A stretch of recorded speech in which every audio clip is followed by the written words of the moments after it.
CBS 6 Sports, sponsored by Toyota. We begin this Saturday morning with the off-season coaching carousel. Nearly 2 years ago, Ryan Odom received a warm welcome inside the Siegel Center as he was officially introduced as VCU's head coach. Fast forward to the present, and he has joined a list that includes Rhodes, Wade, Smart, Grant, and Capel. Sources have confirmed to CBS 6 Sports that Odom has accepted the head coaching job at Virginia. UVA will make an official announcement later today, and a press conference is scheduled for Monday at John Paul Jones Arena. Odom's ties with the Cavaliers program goes back to when he was a ball boy when his dad Dave was an assistant on Terry Hollins' staff in the early 80s. And of course, when he coached UMBC as a 16 seed in the 2018 NCAA tournament, they defeated the #1 seed UVA that year.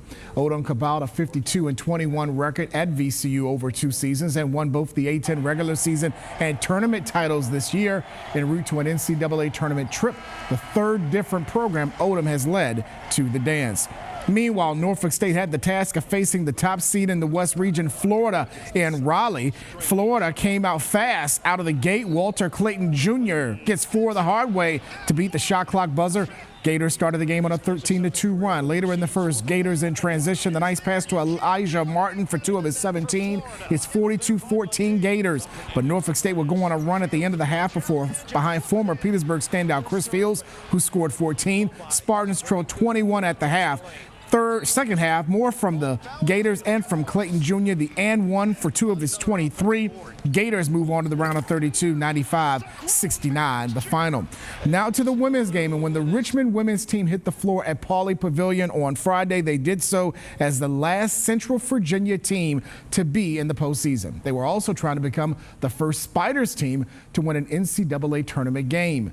A-10 Player of the Year Maggie Dugan and Richmond met Georgia Tech in the first round of the Spokane Regional in Los Angeles. First quarter, Dugan started strong from the outside as she knocks down the 3, gave the Spiders a 9-point lead. They led 19-7 after 1 to the second. The threes were raining in Pauley. Anna Camden, a straight-on triple. She had 7. Spiders up by 2 touchdowns. Couple of minutes later, off a Georgia Tech turnover, Katie Hill with some fancy ball handling. She'll score to put Richmond up 31-10. And at the end of the half, they go back to Dugan, and she does what Maggie Dugan does.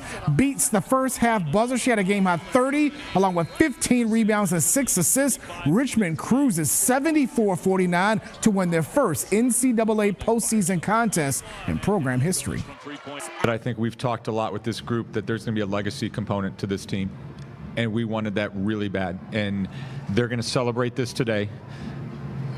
But that group in that locker room is going to remember this day for the rest of their life. And every time they come back for a school reunion, they're going to talk about this. Everybody that was in the stands today is going to talk about this today. And we wanted to have that for the rest of our lives. Richmond will play UCLA Sunday in Pauley Pavilion. That's the latest from the Toyota Sports Desk.